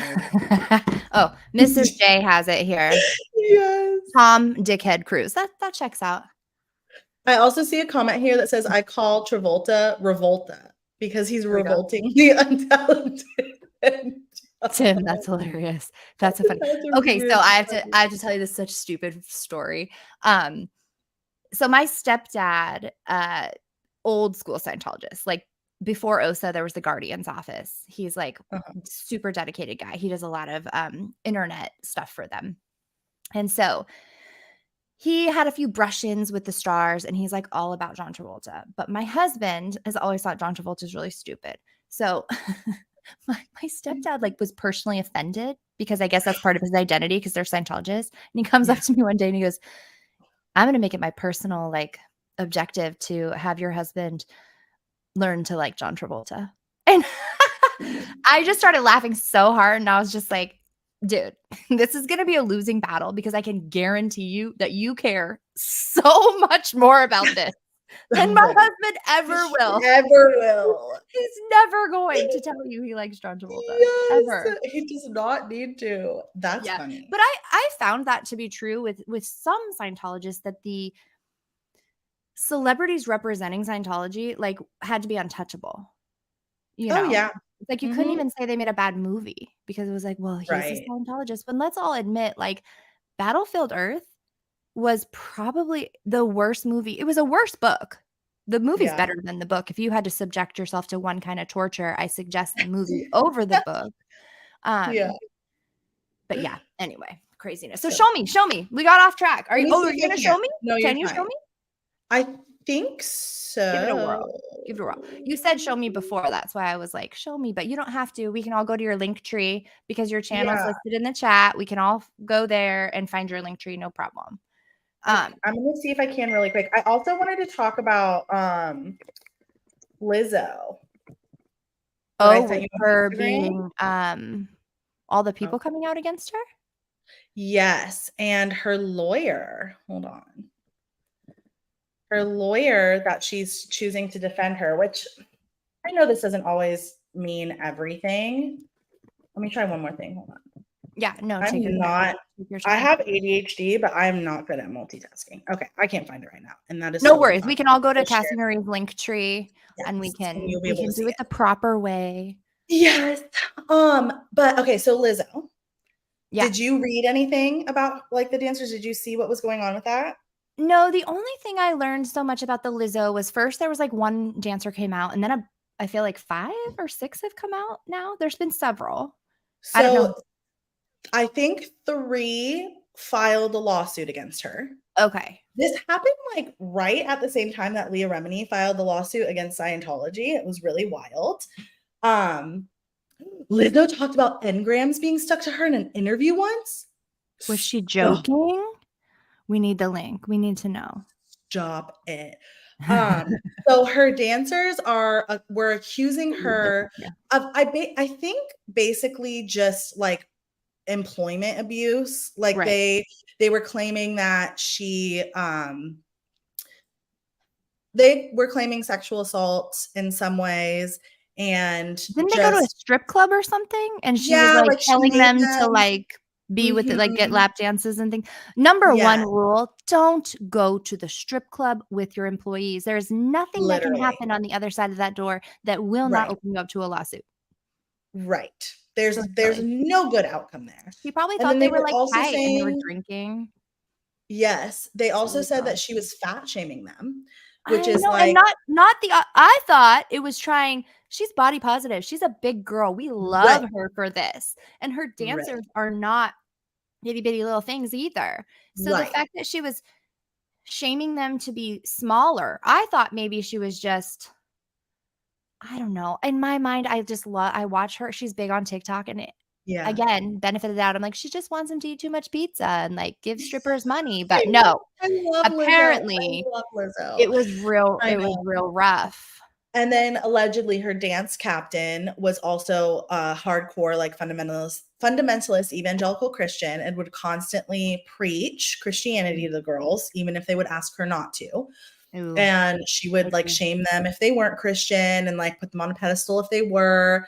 And she became obsessed with one of the dancers' virginity and would talk about it all the time, which that's also very culty. That's a very like Again, don't anytime. talk religion in a professional setting. You're Yes. asking for trouble. Yes.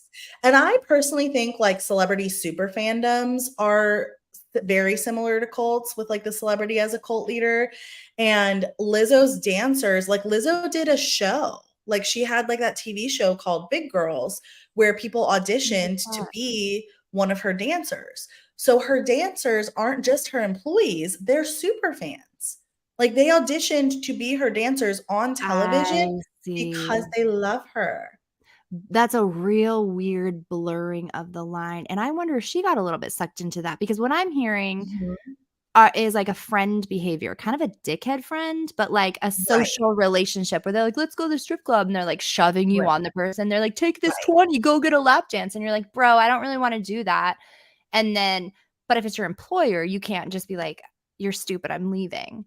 right. But it just There's sounds like she unbalanced was power dynamics. yeah, being like, I don't know, too comfortable. That's the thing where yeah, you just can't I just feel like you can't do that unless you have written consent from people where you're like, "Hey, the prayer circle is gonna be at this time before you clock Right, in. Join us if you want, but you don't have to." right. Yeah, it wasn't like Lizzo, that. It was Lizzo, I like, could save your career right now, Lizzo. right. I know what to do. No, just kidding. I know you have another PR I thing have to the bring boot. up. No, I don't. I don't know what to do. Lizzo, you're fucked. Yes. You fucked up bad, girl. Yeah, it's really bad, but her lawyer that is defending her That's right. is Marty Singer. Marty Singer. So he was So she did he guilty. I mean, Do you it hire Marty really Singer if depends you're on not guilty? exactly. Yeah. Tell us who is Marty Singer? Who are his top client list? I'm pretty sure Bill Cosby is somewhere on that list. Mhm, mhm. There were a couple other big ones. Johnny Depp, which a lot of people got mad because the picture I included of him included Johnny Depp. And I'm not saying like Johnny Depp is an awful person or guilty. And I know the lawyer you pick doesn't mean you're guilty, but people pick bulldog lawyers Yeah. for a reason. And he's very much a bulldog lawyer. And Marty Singer also defended Danny Masterson back in like 2000, back in the early 2000s when Jane Doe 1 first accused him and first tried to go to police. Ah. Did you know that? I remember hearing his name associated with it somewhere. So he was the lawyer that when Jane Doe 1 signed the NDA and was Right. supposed to get the payout, he Mhm. was Danny's lawyer Mm. who like drafted up the NDA and represented Danny for Jane Doe 1 when they were trying to keep her from going to the police. And he was, I'm pretty sure, deposed in the grand jury trial. I think Tony Ortega wrote an Okay. article about, I think he's written several about Marty Singer's involvement in the grand jury trial that was being conducted during the Danny Masterson trial. God, what And another the character. Who prosecution, is Marty I'm Singer's pretty wife? That's what I wanna know. yes. Who is she? Keep Yes. going, sorry. Yeah. So he played like a lot, he played a huge role in a Yeah. lot of the early Danny Masterson stuff. And people on Interesting. TikTok were focusing on some of Marty Singer's more recent clients and defenses. But I heard Marty Singer and I was like, oh, no, Right. not a Scientology connection. Because Right. everything comes back to Scientology on my TikTok. Well, if you're talking about Wow. lawyers, Like they Scientology can't, like, it's not even that big. How does everything come back to, you know why? Because I talk about celebrities in Hollywood. Like, duh. Yep. I don't know why I'm shocked by this, but everything circles back around to Scientology at some point.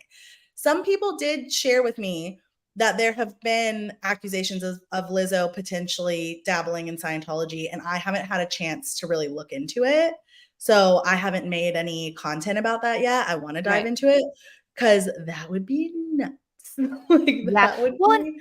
it wouldn't surprise me if there were a lot of celebrities that at least got kind of sucked into that early circle, that like intro, the love bombing section, that Right. initial part where it's like, hey, we can help, we can help your career, we can give you connections. So when I was, this is kind of embarrassing, but like when my dad died, my mom and I she was like, well, what do you want to do? And I said, well, I want to be an actress. I want to go to Hollywood. I want to be an actress. And she was like, that's great. Cause there's a huge Scientology community. So I also went when I was 14 to some of those classes in the basement of Celebrity Center for actresses and actors. And I thought it was very redundant because a lot of it was talking about the tone scale and just like, if you're an actor, how to like take on the emotion of anger or take on the emotion of despair or, and you're like Right. going into those emotions, like, boom, you're 4.0 and you're just like, I'm in charge of the world. And it's like, now you're 2.0 and you're like, oh, I don't know what to do. As an actress, that's Yeah. helpful to be able to bounce around in your emotions. But as a third generation Scientologist, I was like, this is stupid. I learned this in kindergarten. But I guess but I guess all that is to say, like, who knows the people that walked into that building and took that first step and walked out thinking, that's not for me. That's not what I want to do. That's not the Hollywood I want to be a part of. I actually, because I'm self-publishing, I follow some self-publishers and one guy, his name is Dave. I don't want to open my email because I'm worried I'll show you guys something that you don't need to see, but Dave Killabanger, I don't know. And it's all about how to find like triple your sales on Amazon. Because Amazon's weird. You have to pick the right categories and there's all this, it's a lot to learn. So then at the bottom of his thing, he was like, see how I changed the keywords for a book and like 500x'd it sales. And I was like, this looks a little familiar. So in his newsletter, like follow, that book that he rewrote was Battlefield Earth. Like, so he's saying that he was the one who rewrote the meta description, the meta tags, all that stuff for the Battlefield Earth series. And that increased its sales, which like anything would increase its sales. It's a fucking shitty book. And all you have to do is just be like, one sale or what, if you 500 times it, I mean, whatever. Yeah. Anyway, so I thought that was interesting. And I was just watching 80 for Brady. Did you see that movie? They really did Jane Fonda real dirty, by the way, in that movie. It's a movie about like old ladies. They're super cute. Sally Field, Jane Fonda. Why can't I remember the other ladies? There's just like a crew of ladies. I watch a lot of old lady movies. My husband thinks I'm ridiculous, but they're wonderful. I just watched Palm on Netflix, which is about these like old ladies that in a retirement community that become cheerleaders. And they're just like shaking their pom-poms, but they like barely can and like throw a hip out. This is what I watch when I'm not watching SPTV. Anyway, long story short, a guy I went to Delphi with and grew up with directed it. I saw his Oh name my and I was like, God. and I didn't want to call him out on our celebrity talks because I don't truly know if he's really a Scientologist or not. Yeah. But yeah, I was like, man, they're everywhere. You just They need one are. Tom Cruise though to start tons of careers. Right? Yeah. And they Yeah. say Tom Cruise isn't really active. He's not speaking out about Scientology anymore. Yeah. And Yeah. I don't know. I don't know what his he's deal never going to is. leave. I don't think he's No. ever going to leave because whatever they have on him is like too much. I think he likes it. I think he likes it too. I think he loves it. Have you seen the picture? It lives rent free in my mind. Let's pull it up.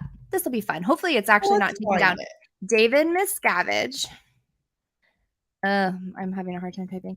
And Tom Cruise on motorcycles. Have you seen this? Yes, I have. Okay, I'm going to share my screen. Just I know everybody's seen this, but pick up. Here we go.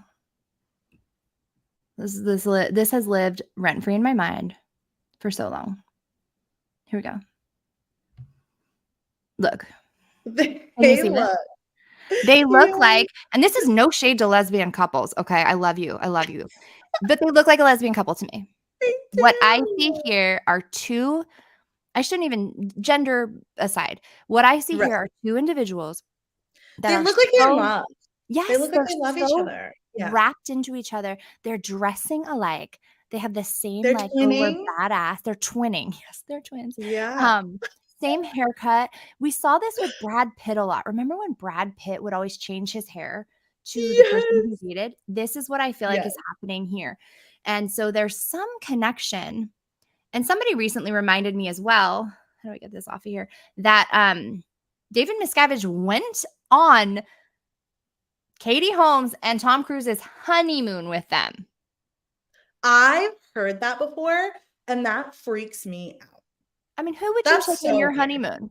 It would take a lot for me to bring someone on my honeymoon. I follow a girl on TikTok that reads off blind items, and I think they're fascinating. Like, I love gossip. I realize some people get really like critical of it, and they're like, "It's just gossip. It's not real." Like, blah, blah.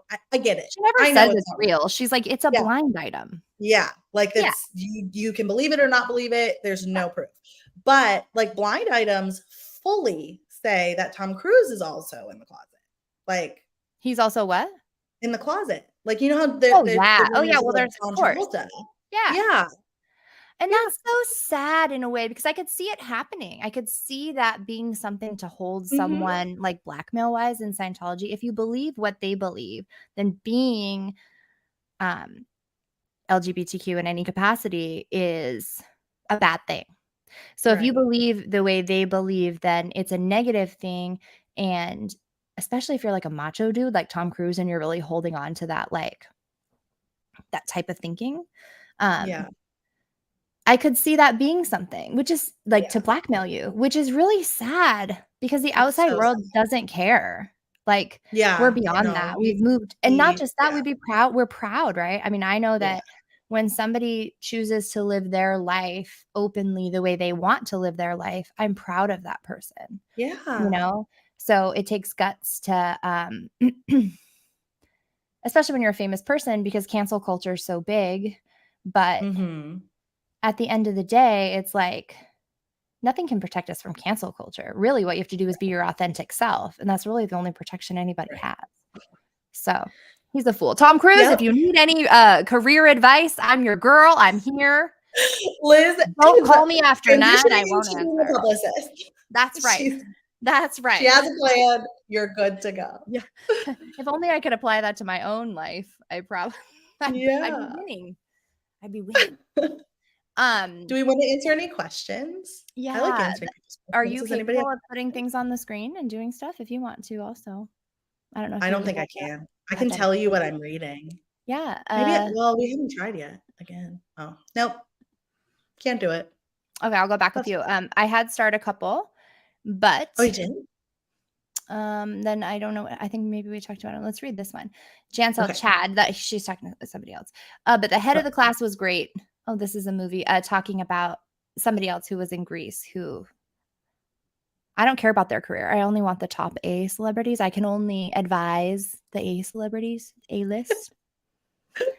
Just That's kidding. all we're interested in.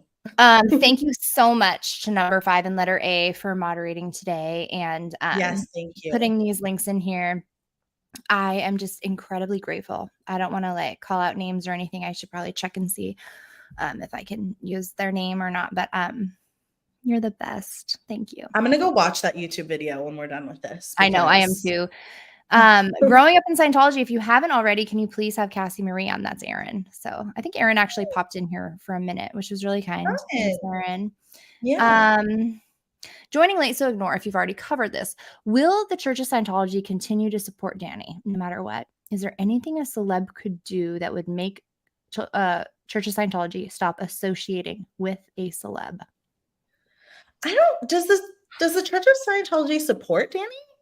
I don't think they've said the name Danny Masterson in at least 2.5 years. I don't know. I don't think they show support for him. I Right. think they are doing anything and everything they can to not face consequences for their actions. I think so too. It's like, yeah. So like if it's jumping on board with the Danny never did it, then that's what they'll do. If it's telling, like at some point, I think they would throw him under the bus if it benefited them. So like I think there's things that they could do to get thrown under the bus. I think it would have to benefit Scientology. I don't think they care about anybody. Like I don't think they care about celebrities so long as the celebrity is benefiting them, promoting them, giving them money. As soon as that becomes a problem, they don't care. They don't seem to care. Yeah. They're just going to have to walk an interesting line for the family, his family that's still in, because his mom and, you know, there's a few other that have to be cash cows. Like they just have to be cash cows. So yeah, that'll be interesting to see. That's a really good question, NF fan kid, that I agree. I think that's a great question. I think the civil trial will be interesting for that question as well. Like I think we'll see how the civil trial like what the dynamic is in the civil trial. I agree. Versus the criminal trial when Scientology is on trial. Like they're actually being sued. So fascinating, right? And you know, I let's not forget that like this was the beginning of the end, pretty much just like this for the original Scientology founder, L. Ron Hubbard, right? Like they got some people came out, spoke out that about Operation Snow White, got enough evidence with the FBI, got a raid, and like sent his wife and the other people to prison that were involved in that. If you don't know what I'm talking about, it's too much to go back and explain. But basically, Scientology executives were sent to prison for racketeering and infiltrating the United States government. And he went into hiding. I didn't do the math, but he was in hiding for like the past 4 years of his life. Oh yeah. And he was just like in a trailer in the desert, and he like thought he was going to be a big shot making movies, but the whole time he was telling the public, I'm not in charge of Scientology. I'm not liable for anything. I don't run it. You guys run it. I stepped back. And David Miscavige is kind of trying to do that. Like, oh, I'm just up here, chairman of the board. Like, I don't know what happens in the little churches down below. But with internet and everything, it's like you're full of shit. We all know that you run everything because you're a micromanager, narcissist. We all know this. So I wonder, I wonder if he'll ever actually get into a courtroom. I suspect he'll never get there, and he'll go into hiding, much like his predecessor. What a lovely word, predecessor. Hold on, I'm just gonna see if there's any other ones. I'm just gonna pull this up because I like it. Loud and proud, bye over here. We love it. Thank you for sharing that. Thank you. Yes. Oh well, and here's the next one. I think TC and JT are bi too, Tom Cruise and John Travolta. Yeah. Listen, very possibly. I'm married in a monogamous relationship with my husband, who's a man, but I also am bi. And it's pretty funny because Scientology knows this about me, because in the end of our relationship, in the end of my relationship with Scientology, some stuff came up about that. And I thought that I had ruined my current relationship because of some things associated with that, Mhm. which was not at all what happened. I'm just a bitch. I'm just hard to get along with. But anyway, my point was That's that not even true. that There's no way. because I am of that mind, I think everybody's bi. I think everybody is. So I tend to lean towards it's fluid. It's no, I there's know. who knows. Do whatever you want. But anyway, Yeah. thank you for sharing this on How to Yeah. On Fire because I love it. I think it's great.